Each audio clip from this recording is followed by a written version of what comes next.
Assalamualaikum warahmatullahi wabarakatuh. Perkenalkan, nama saya Salsabila dengan NIM 501198668, mahasiswi Magister Pendidikan Matematika di Universitas Terbuka. Pada kesempatan kali ini saya akan menjelaskan tentang biografi singkat Thales dari Miletus sebagai tugas mata kuliah Sejarah dan Filsafat Matematika pada sesi keempat. Bahasan materi dalam video kali ini yaitu yang pertama ada kehidupan awal dan latar belakang Thales, perjalanan hidup dan pendidikannya, kontribusinya dalam filsafat, matematika, dan astronomi, kisah unik pencapaian dalam hidup dan anekdot terkenal, akhir hidupnya, dan kesimpulan. Ya, dimulai dari kehidupan awal dan latar belakang. Thales itu lahir sekitar tahun 624 sebelum Masehi di Miletus. Nah, Miletus sendiri itu merupakan sebuah kota pelabuhan yang makmur di wilayah Ionia, pantai barat Turki modern. Menurut catatan sejarah, Thales berasal dari keluarga bangsawan, di mana darah bangsawan tersebut mengalir dari ibunya. Lalu, kota Miletus pada masa itu merupakan pusat perdagangan dan intelektual yang penting. Selanjutnya ada perjalanan hidup dan pendidikannya. Nah, karena kota Miletus itu merupakan pusat perdagangan, otomatis Thales juga menghabiskan masa awal hidupnya untuk berdagang. Lalu ia juga melanjutkan perjalanannya ke Mesir untuk mempelajari geometri, dan juga ia mengunjungi Babilonia untuk mempelajari astronomi. Nah, perjalanannya ke Mesir dan Babilonia ini memiliki kontribusi penting terhadap pemikiran-pemikiran Thales dalam bidang khususnya matematika dan juga astronomi.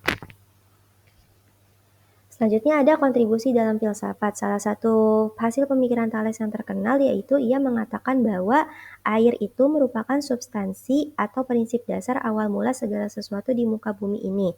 Nah, alasan dari pemikiran yang tersebut karena yang pertama, semua makhluk hidup membutuhkan air. Lalu juga air dapat berubah wujud baik dalam bentuk padat, cair maupun gas. Lalu air juga ada di mana-mana di alam semesta dan digunakan oleh semua orang.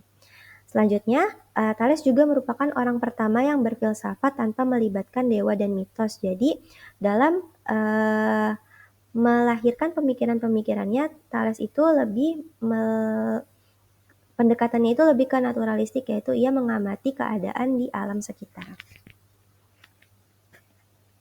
Selanjutnya ada kontribusi dalam matematika. Sebenarnya ada banyak sekali kontribusi Thales dalam bidang matematika, khususnya geometri, tetapi di sini saya hanya menampilkan beberapa kontribusi yang terkenal saja. Yang pertama itu ada teorema Thales tentang lingkaran, di mana ia mengatakan bahwa segitiga yang dibuat dari diameter lingkaran dengan titik ketiga di keliling lingkaran selalu membentuk sudut siku-siku.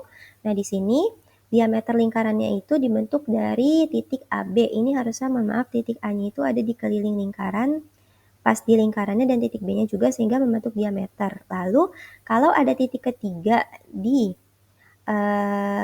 keliling lingkaran juga, maka sudut yang dibentuk dari si titik ketiga itu akan membentuk sudut siku-siku. Nah, kalau di gambar ini itu dari sudut ACB. Selanjutnya, kontribusi Thales itu yaitu mengukur tinggi piramida. Jadi, Thales itu menggunakan prinsip 2 buah segitiga sebangun, yaitu ia menggunakan tongkat. Jadi, dia memiliki tongkat dengan panjang 6 inci, lalu ia tancapkan di tanah dalam keadaan tegak lurus. Nah, lalu ia nanti mengukur bayangan dari tongkatnya, dan juga bayangan dari si piramida. Nah, dari hasil pengukurannya itu nanti didapatkan persamaan H per H aksen sama dengan S per X aksen, di mana H itu merupakan tinggi piramida yang ingin dicari, per H aksennya itu tinggi dari tongkat sama dengan S itu panjang bayangan piramida. Nah, bayangan piramida ini diukur dari ujung bayangan ke tengah-tengah alas piramida. Nah, setelah diukur itu nanti ini didapat hasilnya 378 ditambah 342. Nah, yang 348 itu merupakan jarak dari sisi alas terujung ke tinggi piramidanya, karena diketahui kan sisi alas piramida itu 756 kaki. Nah, 378 itu hasil dari 756 dibagi 2. Nah, selanjutnya setelah diukur juga jarak dari sisi alas piramida ke tongkat itu panjangnya 342, maka setelah dijumlahkan nanti hasilnya ada 720. Nah, 9 ini didapat dari panjang bayangan tongkat. Nah, setelah dihitung didapatkan tinggi piramida besarnya 480 kaki. Berdasarkan hasil penemuan tersebut, maka didapatkan prinsip 2 buah segitiga sebangun. Selanjutnya, Thales juga berhasil menghitung jarak kapal sama masih dari prinsip 2 segitiga sebangun. Kalau di gambar ini segitiganya itu ada segitiga CDE sama segitiga CAB. Nah, maka X itu merupakan panjang dari dasar menara ke kapal, yaitu panjang dari DE,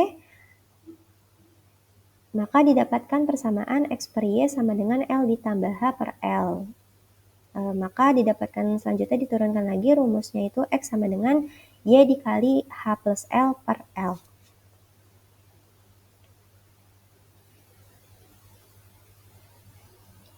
Nah, kontribusi selanjutnya yaitu sudut alas pada segitiga sama kaki, di mana dalam segitiga sama kaki, sudut-sudut pada alas yaitu sudut yang berhadapan dengan sisi-sisi yang sama panjang adalah sama besar. Nah, kalau di gambar ini, sudut yang sama besar itu sudut ABC dengan sudut ACB. Selanjutnya, kontribusi Thales dalam bidang matematika yaitu sudut yang bertolak belakang. Jadi, apabila dua buah garis lurus saling berpotongan, maka sudut-sudut yang bertolak belakang atau berhadapan memiliki besar yang sama. Kalau di gambar ini yaitu sudut alfa dan sudut beta.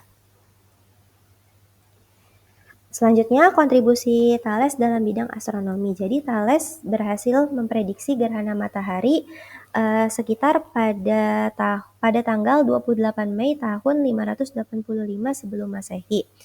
Jadi ceritanya pada saat itu terjadi perang antara bangsa Medes dan Lydia. Nah, di tengah-tengah pertempuran itu terjadilah gerhana matahari yang membuat suasana pada saat itu menjadi gelap seketika. Nah, karena saking takjubnya, kedua bangsa yang sedang bertempur itu akhirnya membuat perdamaian karena kejadian tersebut. Selanjutnya ada kisah unik, pencapaian dalam hidup, dan anekdot terkenal.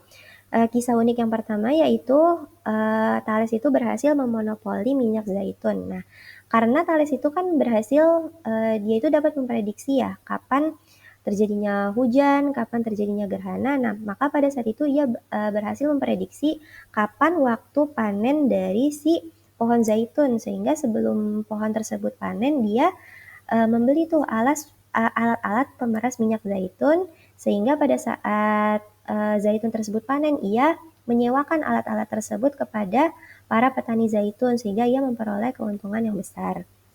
Lalu juga Thales itu dikatakan sebagai salah satu dari 7 orang bijak. Nah, 7 orang bijak ini merupakan kelompok pemikir terkenal yang dikenal karena kebijaksanaan praktis mereka. Selanjutnya, Thales juga diketahui sebagai guru dari Pythagoras muda, dan Thales juga dapat melihat potensi dari Pythagoras sejak masih muda. Sebagaimana kita ketahui bahwa Pythagoras itu merupakan salah satu tokoh terkenal yang dimana teoremanya saat ini masih kita gunakan, yaitu teorema Pythagoras.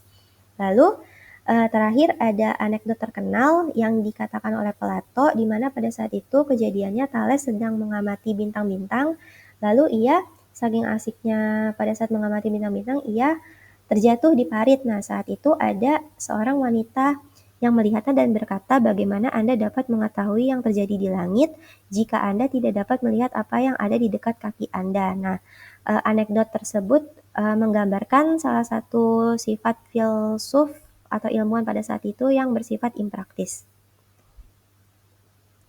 Selanjutnya, akhir dari masa kehidupan Thales, di mana Thales sendiri itu meninggal di usia 78 tahun sekitar 546 sebelum Masehi. Untuk penyebab kematiannya, berdasarkan beberapa sumber yang saya ketahui itu masih berubah-berubah ya, jadi belum diketahui secara pasti penyebab kematian Thales itu karena apa, tetapi sampai akhir hidupnya Thales itu tidak meninggalkan catatan apapun baik dalam bentuk buku maupun dokumen lainnya.